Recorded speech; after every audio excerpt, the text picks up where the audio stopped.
Screen record হচ্ছে।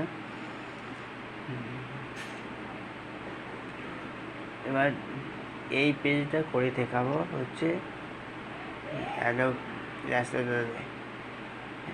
এই পেজটা কীভাবে করছে, স্ট্রোক কীভাবে দিয়েছে না দেখার। নতুন পেজে নিয়ে নিলাম এ4 সাইজ পেজ নিচে এবার ড্র করব বিভিন্ন শেপ নিয়ে একটা কালার ফিল করলাম। এবার গ্রেডিয়েন্ট ব্যবহার করব। গ্রেডিয়েন্টটা ব্যবহার করব সিলেক্ট করা অবস্থায় গ্রেডিয়েন্ট ব্যবহার করতে হয়। গ্রেডিয়েন্টটা ব্যবহার করব আর বিভিন্ন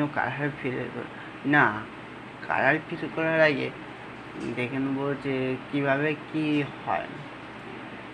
এই গ্রেডিয়েন্ট ব্যবহার করতে হবে, বিভিন্ন কালার দিয়ে পেজের বিভিন্ন সাইডে কালার দিতে হবে। বিভিন্ন সাইজে কালার দিয়ে দিতাম।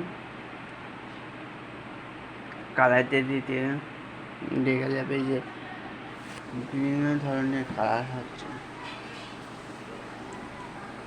এটা একটা লেখার মধ্যে কীভাবে গ্রেডিয়েন্ট ব্যবহার করতে হয় সেইটা দেখাবো। দুটো একই কালার হয়ে গেছে, চেঞ্জ করে দিলাম একটু।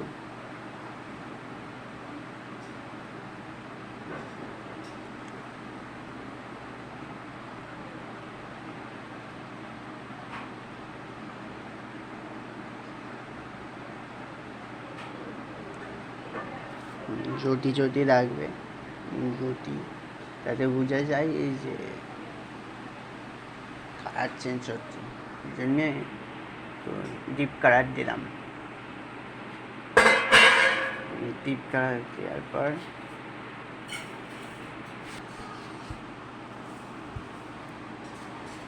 দেখা যাবে কি হচ্ছে।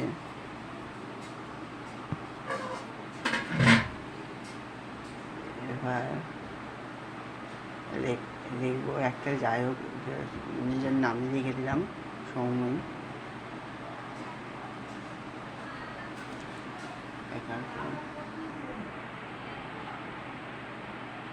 রেখা এইটা কীভাবে গ্রেডিয়েন্ট ব্যবহার করতে হয় সেইতে গ্রেডিয়েন্ট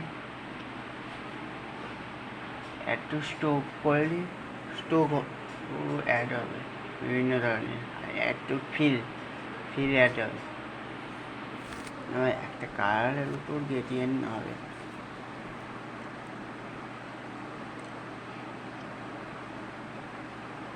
কালারের উপর গ্রেডিয়েন্ট অ্যাপ্লাই করে দিলাম। অ্যাপ্লাই করতে দেখা গেল যে বিভিন্ন ধরনের হবে, বিভিন্ন ধরনের কালার দিয়ে দিলাম।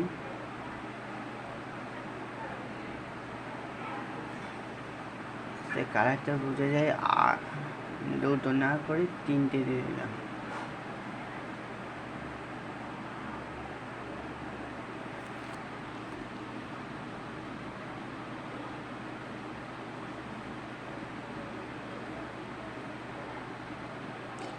আর একটা যোগ করে দিলাম, তিনটে হবে,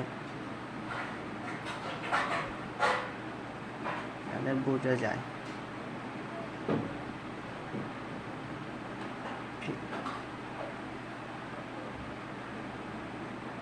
যোগ করে দিলাম।